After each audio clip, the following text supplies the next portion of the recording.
Hello friends, welcome to our channel. இன்றைக்கி நம்ம என்ன ரெசிபி பார்க்க போகிறோன்னா ஓணம் ஸ்பெஷல் வறுத்தரைச்ச சாம்பார். வாங்க எப்படி செய்கிறதுன்னு பார்க்கலாம். அதுக்கு முன்னாடி சப்ஸ்கிரைப் பண்ணாதவங்க சப்ஸ்கிரைப் பண்ணி சப்போர்ட் பண்ணுங்கள் ஃப்ரெண்ட்ஸ்.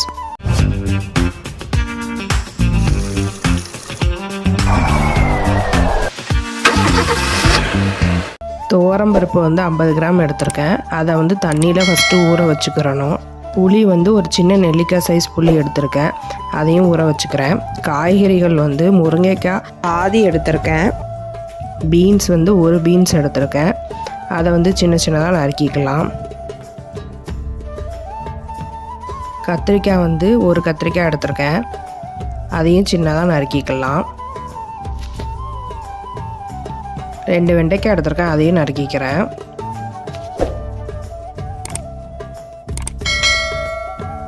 ஒரு உருளைக்கிழங்கு எடுத்திருக்கேன், அதை தோல் சீவி நறுக்கிக்கலாம். ஒரு கேரட் எடுத்திருக்கேன், அதையும் தோல் சீவி நறுக்கிக்கிறேன். ரவுண்டாக கட் பண்ணிக்கிறணும் கேரட்டை.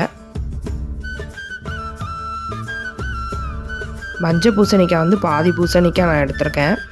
அதில் உள்ள தோலை எடுத்துடணும். எடுத்துகிட்டு கொஞ்சம் பெருசாக கட் பண்ணிக்கணும். ஏன்னா மஞ்சள் பூசணிக்காய் சீக்கிரத்தில் குழஞ்சிரும். அதனால் பெருசாக கட் பண்ணிக்கிறேன். ஒரு தக்காளி எடுத்திருக்கேன், அதையும் சின்ன சின்னதாக கட் பண்ணிக்கிறேன்.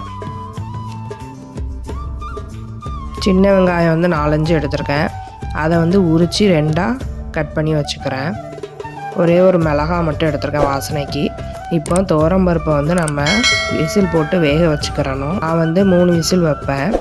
சாம்பாருக்கு எப்படி வறுக்குதுன்னு பார்த்துக்கலாம். கொத்தமல்லி 2 டேபிள் ஸ்பூன் எடுத்திருக்கேன். மிளகு 1/4 டீஸ்பூன் எடுத்திருக்கேன். ஜீரகம் 1/4 டீஸ்பூன். வெந்தயம் 1/4 டீஸ்பூன். ஒரே ஒரு ஸ்பூன் எண்ணெய் ஊற்றி இது அவ்வளோத்தையும் வறுத்துக்கிறணும். 5 வத்தல் எடுத்திருக்கேன், அதையும் சேர்த்துக்கிறேன். அரை முறி தேங்காய் எடுத்திருக்கேன், அதையும் சேர்த்துக்கிறேன். 2 வெங்காயம், 2 பல் பூண்டு எடுத்திருக்கேன். இது எல்லாத்தையும் சேர்த்து முதல்ல வறுக்கணும். எல்லாம் வாசம் வரதன்னைக்கு வறுத்தாலே போதும். எல்லாமே நல்லா வாசம் வரதன்னைக்கு வறுத்தாச்சு. இப்போ மிக்ஸி ஜாரில் சேர்த்துக்கிறேன். சேர்த்து அதை குறப்பாக திரிச்சுக்கிறணும். சாம்பார் எப்படி வைக்கிறதுன்னு பார்த்துக்கலாம். ஒரு பேன் எடுத்து அதில் 2 டீஸ்பூன் கோகோனட் ஆயில் சேர்த்துருக்கேன். அதில் நம்ம நறுக்கி வச்சுருக்க தக்காளி, வெண்டைக்காய், வெங்காயம், மிளகாய் எல்லாத்தையும் சேர்த்து வறுத்துக்கிறணும். நம்ம நறுக்கி வச்சுருக்க காய்கறிகளையும் சேர்த்துக்கலாம். தண்ணி ஊற்றி வேக வச்சுக்கிறேன். ஒரு மூடி போட்டு வேக வச்சுக்கலாம். நான் வேக வைக்கும் போதே உப்பும் மஞ்சள் பொடியும் சேர்த்து வேக வச்சுக்கிறேன்.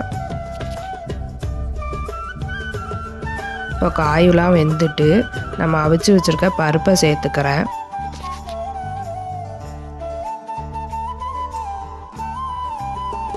நம்ம திரிச்சு வச்சுருக்கதையும் சேர்த்துக்கிறேன்.